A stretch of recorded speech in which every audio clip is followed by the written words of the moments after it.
좋아요, 구독 누르시면 부자 되실 거예요. 이렇게 해서 트럼프는 도대체 왜 그런 걸까? 현재 상황을 집중적으로 저희가 봤는데요. 지금 11일 현재는 약간 소강 상태예요. 그러면 우리가 멀리 내다보는 거는 나중에 하고 지금 당장 한 일주일 새 지금 약간 소강 상태에서 어떻게 될 거라고 보세요? 네. 일단 미 중간에 격화되는 양상은 있을 거라고 아, 봅니다. 일단은 잠깐 소강이지 이 네. 원래 방향대로 가는군요. 가는 거라고 보고요, 음흠. 일단.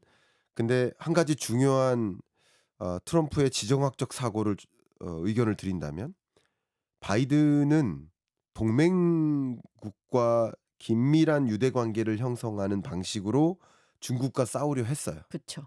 그러니까 그러면 동맹국들과의 긴밀한 유대 관계를 형성하는 과정에서는 이걸 생각 못 했을 텐데 중국도 나머지 국가들과 강력한 동맹 관계를 형성해요. 음흠. 그래서 결론적으로 바이든은 중국을 고립시키지 못했어요. 블록화만 됐고, 네, 그러니까 세계가 둘로 쪼개진 듯이 한 거예요. 네. 그러니까 중국도 굳건했어요. 음흠. 그리고 역시 러시아도 강했어요. 음흠. 러시아한테 제재를 가했지만 러시아가 원유, 천연가스 중국, 인도한테 팔죠. 싸게 팔고 뭐. 중국, 인도는 땡큐 친하게 네. 지내자 네. 이렇게 되는 거예요. 그러니까 제재를 제대로 못한 거예요. 음흠. 러시아조차.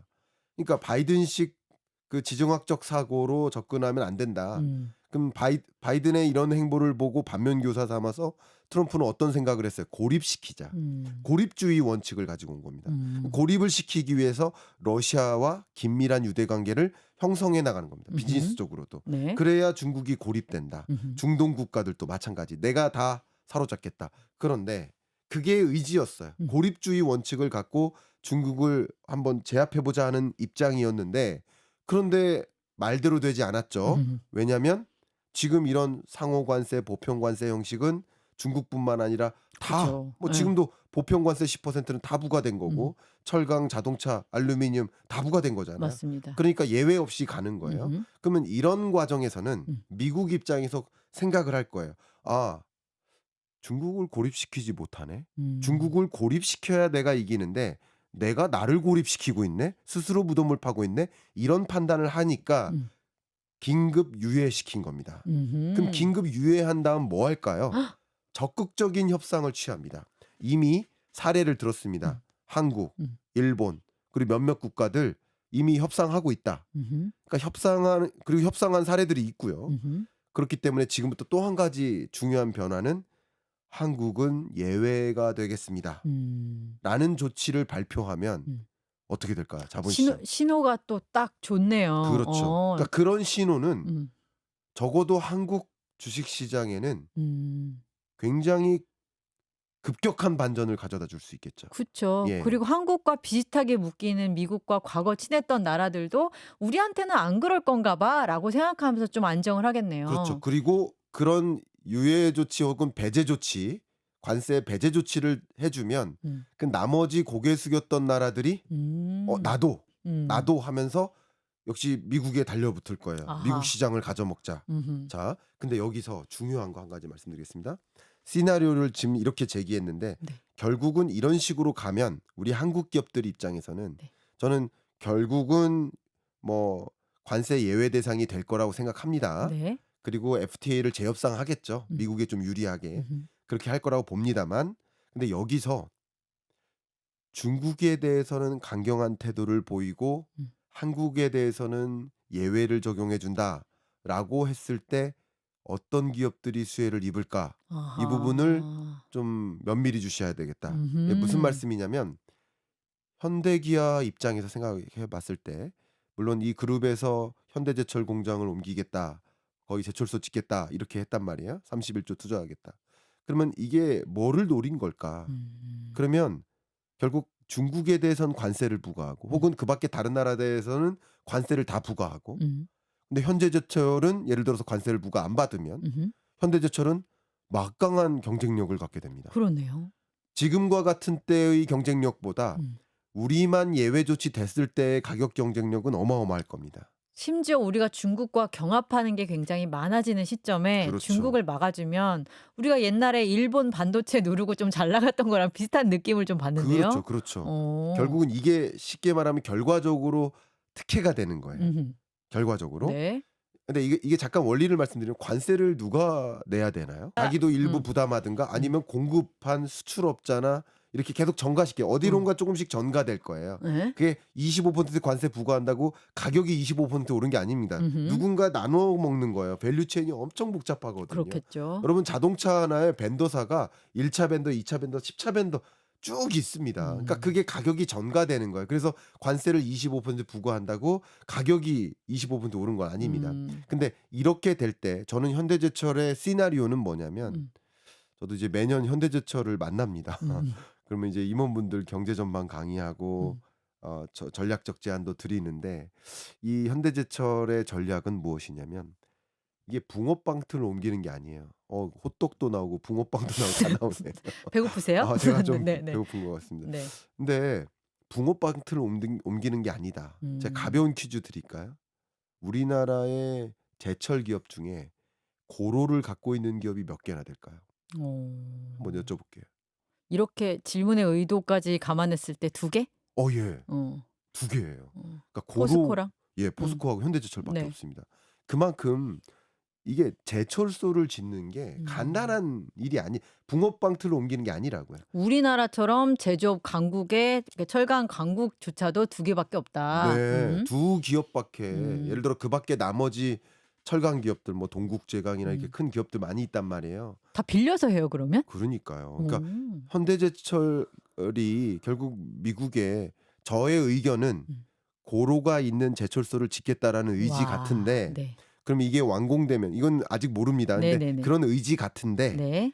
그러면 4년 후에나 현대제철이 완공되고 생산이 가능해요. 음흠. 29년이에요. 네. 그러면 트럼프 임기 퇴임. 끝납니다. 네. 그런데 왜 그렇게 합니까? 기업이 아무 생각 없을까? 아니에요. 그 동안에 누릴 수 있는 특혜. 우리 짓고 있잖아. 이러면서. 그러니까 우리는 만약에 유예를 받는다면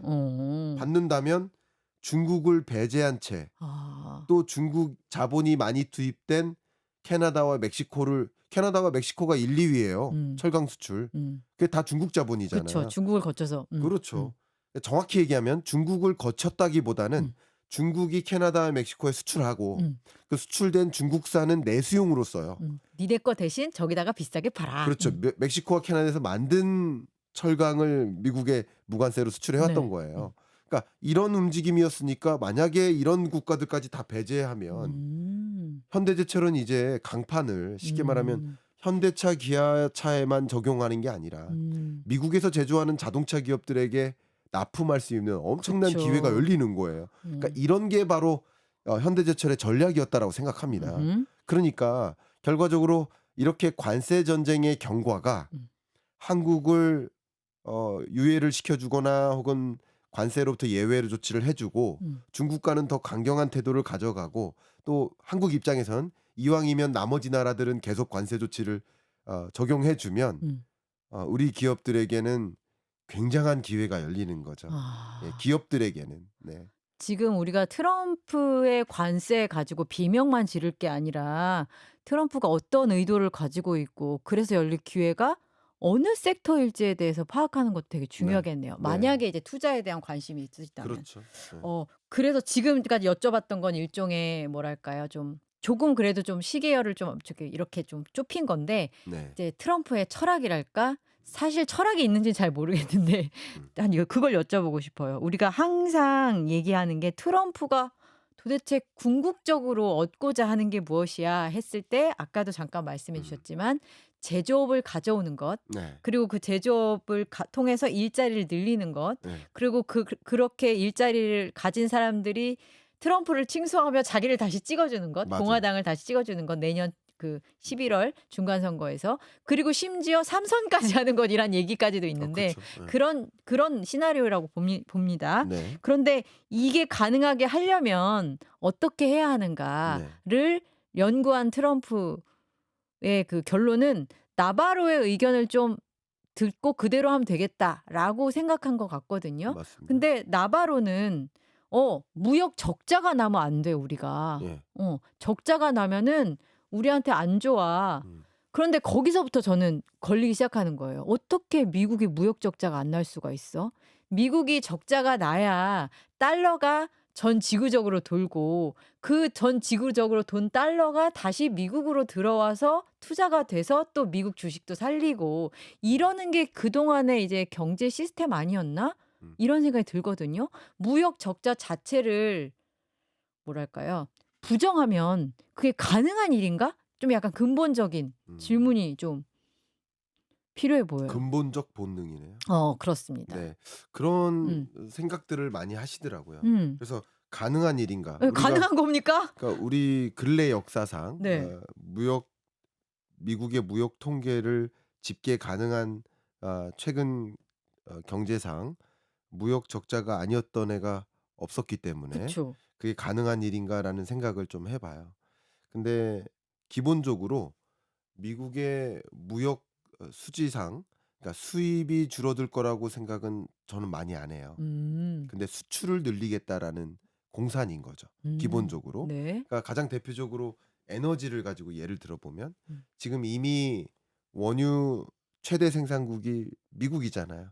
근데 2-3년 전까지는 전량 미국 국내 소비용으로만 이용하다가 음흠. 이제 수입도 있고 자체 생산해서 내수용으로도 쓰지만 한 2년 정도 전부터 순수출국이 됐습니다. 음. 원유 순수출국이에요. 근데 이 순수출국이 찔끔 순수출이에요. 음흠. 근데 순수출이 불가능한가? 가능하죠. 가능하잖아요. 지금 네. 이렇게. 근데 여기서 생산량이 더 늘어나면 지금 에너지 개발 사업이 미국 행정부의 주된 전략이잖아요. 음흠. 그러면 더 많이 생산하면 뭐 하겠다는 거죠?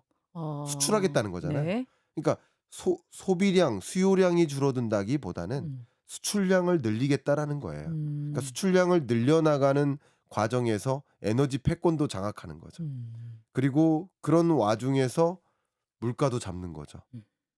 국제 유가도 하향 안정화될 수 있고 국제 유가나 원자재 가격이 지금도 떨어지고 있는데 그러니까 이렇기 때문에 인플레가 안 올 수 있어요. 저는 음흠. 그렇게 생각합니다. 유가가 모든 인플레의 매우 기본이 되므로 네. 유가를 낮게 유지하면 그렇죠. 그러니까 금리에 영향을 주는 물가까지 잡을 네. 수 있다. 근데 기본적으로는 그러니까 어. 이런 공산이 있기 때문에 네. 기본적으로 이게 정말 순수출국이 될까, 무역 흑자국이 될까? 가능한가? 아무리 그러면 기름을 내다 팔아도. 산업을 구분했을 때 네. 미국에 100가지 산업이 있는데 에너지 산업에서는 순수출국이 된 거예요. 그죠? 그럴 수 그 밖에 있죠. 나머지 산업에서도 예를 들어서 50% 가량의 자동차를 수입해서 써요. 음. 미국은. 네. 그럼 50% 정도는 미국 내에서 생산하는 거예요. 근데 60%까지 자체 생산된 내수용으로 소비할 수 있잖아요. 음. 그리고 그 이상을 수출할 수 있는 거잖아요. 음흠. 그렇죠? 그러니까 그런 식으로 움직이겠다는 거니까 그게 불가능한 걸까? 아니죠. 가능하죠. 가능하냐 안 가능하냐? 가능하죠. 가능하지만 네. 그렇게 했을 때 달라지는 일이 있겠죠. 달라지는 것은 환율의 변화죠. 그리고 한번 생각해 보시면 지금까지는 무역 적자국이었으니까 다른 나라 물건을 가급적이면 싸게 사 와야 돼요. 싸게 사 오려면 강달러가 유리해요, 약달러가 유리해요? 강달러가 강달러가 유리하죠. 유리해요. 그러니까 지금까지는 통상적으로 뭐 전문가들마다 좀 다른 의견이 있지만 통상적으로 미국 역사상 강달러를 원칙으로 했어요.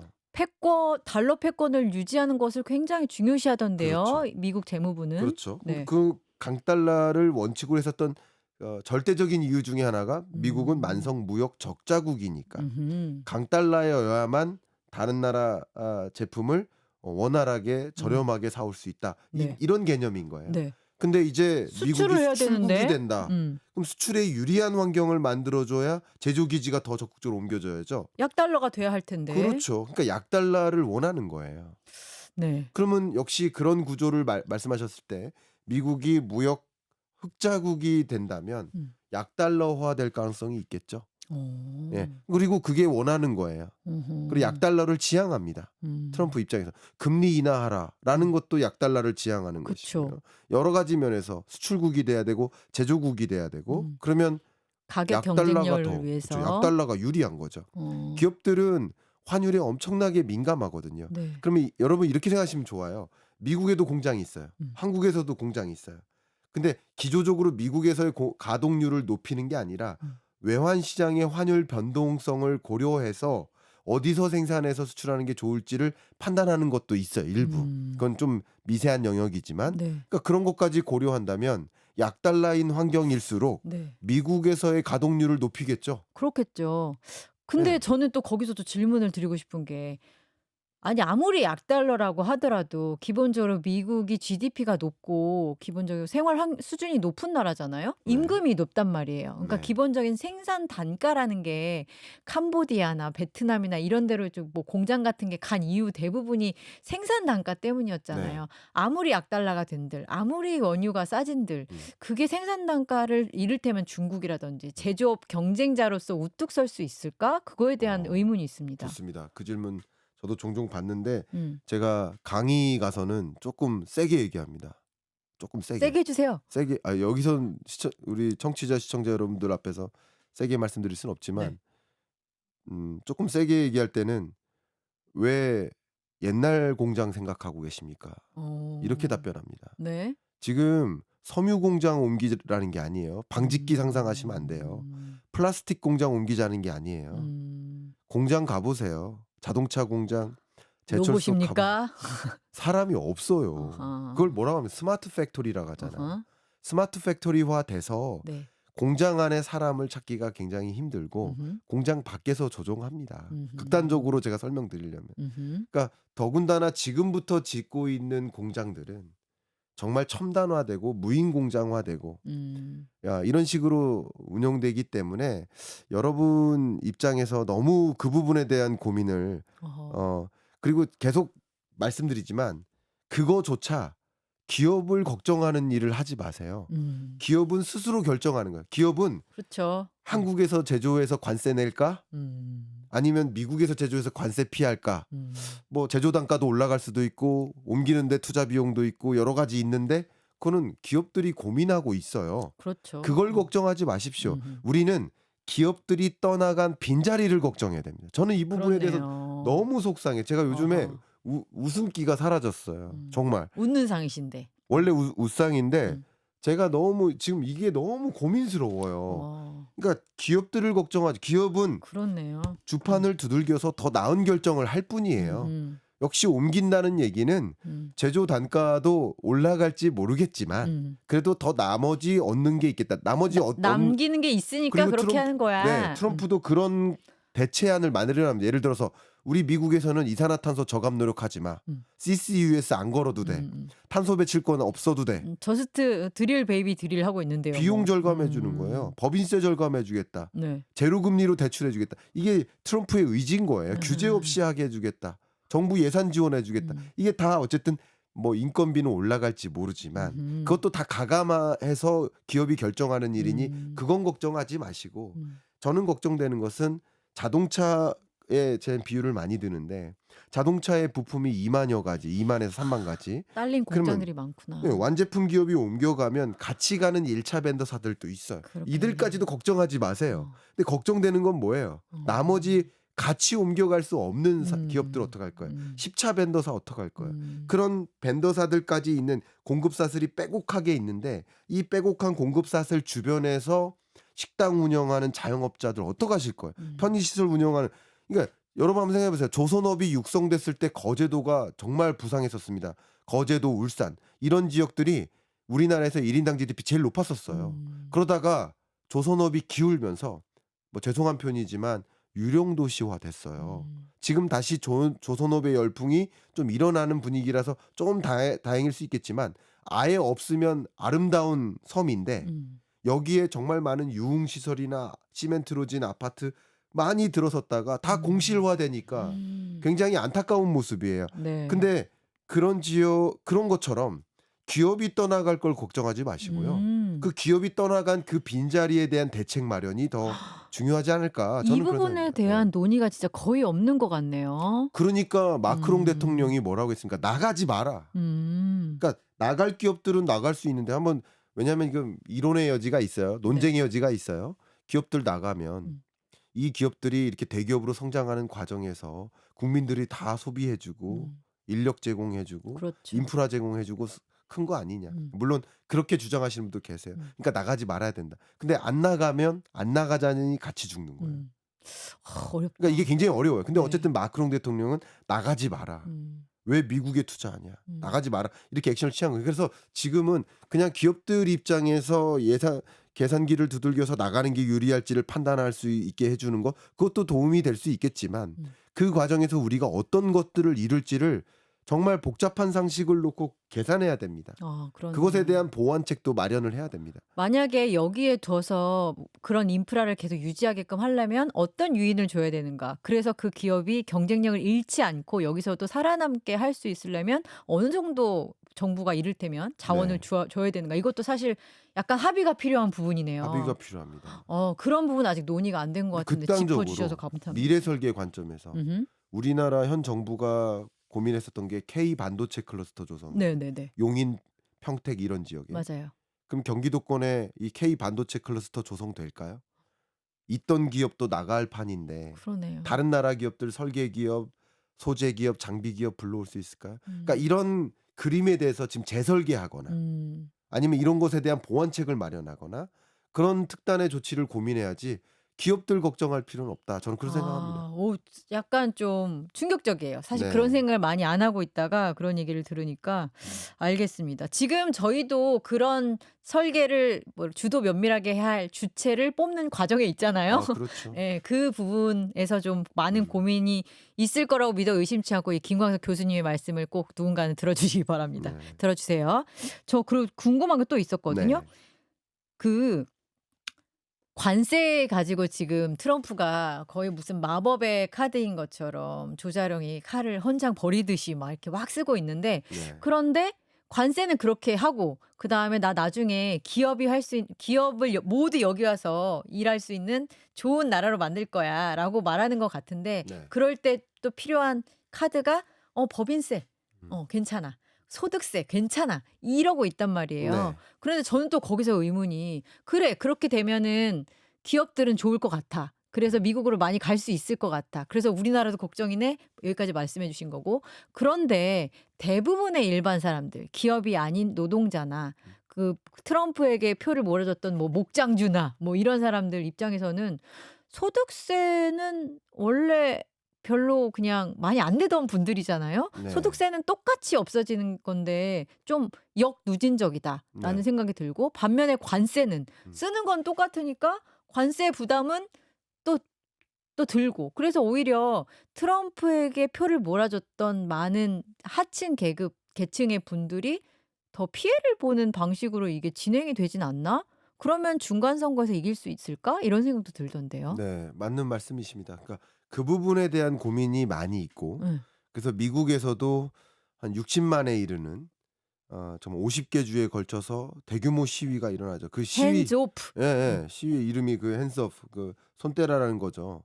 그런 시위가 일어나고 있고 그 시위가 일어나는 모습을 보고 있는 공화당 의원들도 그 시위 현장에서 물론 상대당이 주축이 돼서 시위를 이끄는 건 맞아요. 그건 맞지만 어쨌든 그런 것들이 여론이 되고 그런 여론이 형성되는 그 각 지역 출신의 의원들이 이게 방향이 맞을까라는 고민을 물론 합니다. 네. 그래서 이런 것들도 제동이 걸릴 수는 있겠다. 어. 왜냐하면 또 한 가지 앞에서도 계속 말씀드렸지만 트럼프 행정부가 가장 무서운 게 금리다. 금리가 무서운 이유는 역시 부채다. 부채를 많이 짊어지고 있기 때문이다. 여기서 감세까지 하고 네. 또 대규모 확장적 재정 정책까지 펼치고 돈은 더 쓰고 들어올 돈은 없어지면 네. 더 공경에 취하거든요. 그렇죠. 그러니까 그런 것들 관점에서 봤을 때 뭐 이렇게 시위나 말씀하신 여러 경제 주체들이 이견을 갖고 있는 사람들도 있겠지만 이 감세 정책을 지금 도입하는 것이 적절할까에 대한 심각한 고민을 하고 있습니다. 아하. 미 정부에서는. 네. 그렇기 때문에 그런 것들도 좀 다소간에 기존의 공약을 통해서 내걸었었던 그 방향대로 이행되지 않을 가능성이 있겠다. 저는 그렇게 생각합니다. 이것도 일종의 호떡집 비슷하게 또 뒤집을 수 있는 거군요. 그렇죠. 예, 역시 바이든 행정부 기간에도 부채 한도 협상을 놓고 타결이 잘 안 이루어져서 신용 등급에 대한 부정적 전망도 발표가 되고 뭐 굉장히 어지러질했었거든요. 네. 근데 역시 25년에도 그런 일들이 반복될 여지가 굉장히 높습니다. 네. 아마 여름쯤 지나면 부채 한도 협상을 놓고 또 이렇게 막 격돌하고 하는 일이 있을 수 있습니다. 물론 공화당이 레드 스윕을 장악하고 있기 때문에 상대적으로 좀 수월할진 모르겠으나 음. 어쨌든 이 부채 한도 협상에 대한 또 주제가 던져질 겁니다. 여름쯤 되면. 아이고, 네. 그러니까 그런 마당에 감세 조치를 하는 게 맞을까에 아하. 대한 입법부의 고민도 또 있을 거라고 봅니다. 예. 그럼 지금 공약대로 진행될 거라고 일단은 생각할 필요는 없네요. 그 차질이 상황 좀 따라 그렇습니다. 달라질 것. 차질이 있을 거라고 저는 생각합니다. 어. 트럼프가 이렇게 호떡으로 비유를 해줘서 되게 말하기 편하네요. 호떡 네. 뒤집듯이 이렇게 하다 보니까 시장이 반응할 때마다 또 트럼프가, 그러니까 시장이라 여기서 말하는 시장은 금리, 네. 뭐 채권 금리 이런 게 음. 될 것 같은데 시장이 반응할 때마다 트럼프가 휙휙 바뀌는 모습을 계속 몇 번 만약에 두어 차례 더 보여준다면 네. 트럼프도 별거 아니네, 시장에 굴복하네, 예. 이런 메시지가 가진 않을까요? 그래서 시장이 트럼프를 좀 이렇게 갖고 놀거나 예. 그럴 가능성은 없어요? 상당 부분 존재합니다. 그러니까 음. 그것을 상대국들이 관세 충격을 받을 대상국들이 그것을 역이용하는 방법도 충분히 가능하다 어. 생각합니다. 그래서 이미 트럼프는 민감할 수밖에 없고요. 민감한 거 이번에 들켰어요. 들켰고요. 네. 예. 근데 자기는 아니라고 하지만 안 아니라고 믿어줘. 하지만 네. 뭐 당연히 아니라고 하지 그러면 맞아요 이렇게 할 수는 없잖아요. 네네. 그러니까 아니라고 하는 건 당연한 교과서적 답변이고요. 음. 근데 어쨌든 금리에 민감할 수밖에 없는 환경이니까. 그리고 금리 낮은 금리 만들어 주겠다고 한 본인이고 네. 그 여러 가지 정황상 금리가 다시 치솟는 환경으로 약이 된다면 그것은 상대국 입장에서 그러면은 하나의 카드가 더 생기는구나. 그렇게 판단할 수 있기 때문에 네. 트럼프의 이 관세 전쟁도 힘이 탄력이 좀 약화될 수도 있겠다고 저는 보고 있습니다. 그러면 마지막으로 지금 이 하루가 다르게, 그리고 심지어 꿈에 트럼프가 나올 정도의 이런 불확실성과 변동성의 이 시즌은 음. 몇 달까지 갈까요? 네. 언제까지 내다보세요? 일단 그 시점을 두고 우리가 뭐 예단하긴 굉장히 어렵습니다. 어렵습니다만 그렇지만 일단 뭐 저는 잠정적으로 기존의 무역 전쟁의 경과 같은 것들을 지켜봤을 때 어느 수준까지는 격화되다가 거기서 그냥 쭉 가는 방식으로 가는 경우들이 많이 있어요. 그래서 저는 뭐 잠정적으로 말씀드리면 지금으로부터 한 3달 정도. 예. 그리고 왜 그렇게 또 추산하냐면 뭐 반드시 그런 건 아니지만 파월 연준 의장도 뉘앙스가 한 3개월 정도는 지켜보겠다라고 했기 데이터를 때문에 보면서 그쵸. 지켜보겠다. 지켜보는 건 관세 전쟁의 변동성, 그것이 물가와 고용 시장에 미치는 영향, 그런 것들을 다 지켜보겠다라는 입장이기 때문에 그 정도 되면 어느 정도 방향성이 아하. 굳어지지 않을까 생각하고요. 3개월 정도가 일종의 이게 경향성을 알 수 있는 정도의 네. 단위인가 보죠. 그렇습니다. 그리고 그건 이제 일기 때에 비추어서 제가 음흠. 의견을 드리는 것이고 네. 이건 제 의견이니까. 그리고 또 한 가지 말씀을 드린다면 트럼프라는 인물이 워낙 또 여러 가지 면에서 돋보이기를 원하고 또 3년임까지 생각을 합니다. 미치겠어요. 그런 관점에서 네. 어쨌든 자국 국민들로부터는 인기를 얻어야 돼요. 그렇습니다. 그 얻는 방법 중에 하나가 또 노벨 평화상을 염두에 두고 있어요. 네, 맞아요. 그래서 이 시나리오가 가능하다고는 와. 봅니다. 야, 그거 깜빡 잊고 예, 있었네요. 그래서 제가 네. 의견을 드린다면 네. 우리나라에서 에이펙 정상회담이 열립니다. 네. 그리고 원래 다음 개최국의 정상은 디폴트로 참석하는 겁니다. 그럼 시진핑은 참석한다고 가정을 먼저 해볼게요. 안 올 수도 있겠지만 네. 시진핑은 참석하는 걸 원칙으로 해볼게요. 그러면 아무래도 트럼프도 올 수 있죠. 트럼프도 에이펙 회원국이니까 올 수 있어요. 노벨 평화상을 노리고. 그리고 이것은 정말 상상입니다만 네네네. 왜냐면 제가 경북도청에 갔었는데 네. 그런 상상을 좀 하고 계시더라고요. 어. 예, 그래서 트럼프도 오고 시진핑도 오고 그러면 트럼프는 이미 푸틴과 친해졌으니까 푸틴도 데려오고 야, 진짜 그리고 푸틴 오면 명장면이다. 김정은도 김정은도 오고. 옵니다. 그래서 대타협의 모습을 와. 트럼프가 이끌고 네. 노벨 평화상을 거머쥐는 그 다음에 4년을 하는.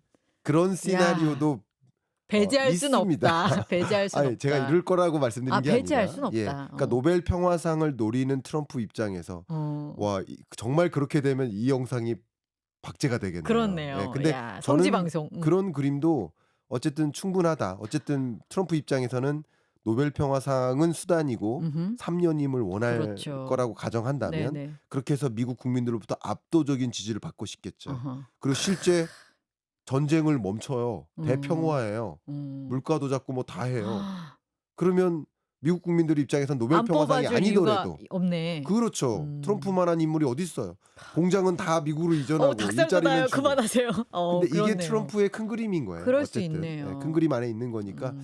뭐 이런 식으로 간다면 정말 말 그대로 극적 대타협이 올 수도 있는 것이죠. 알겠습니다. 음. 지금 트럼프 시대에는 말씀해줬던 어떤 의도를 정확하게 파악해야 가능한 시나리오가 상상이 되는 것 같아서 네. 지금 말씀해주신 부분이 배제할 수 없겠는데? 라는 생각이 들어요. 그러니까 네. 여기서 주목할 것은 그 시나리오의 정밀성이 아니라 네. 어떤 의도를 가지고 있느냐를 그렇죠. 파악하고 어떤 게 가능한 수단이 될까를 상상하는 것이네요. 맞습니다. 거기에 따라서 시장이 어떻게 움직일지까지 우리가 쭉쭉쭉 봐야 될 것 같고 우리 교수님 역시 얘기를 들으니까 지금 네. 상황이 일목요연하게 정리가 쫙 됩니다. 네. 또 정신이 계속 없을 텐데 트럼프 꿈을 한 20번 정도 꾼 다음에 다시 네. 한번 또 모셔서 그렇게 상황 정리 부탁드리도록 그렇게 하겠습니다. 하겠습니다. 오늘 감사합니다. 네, 감사합니다.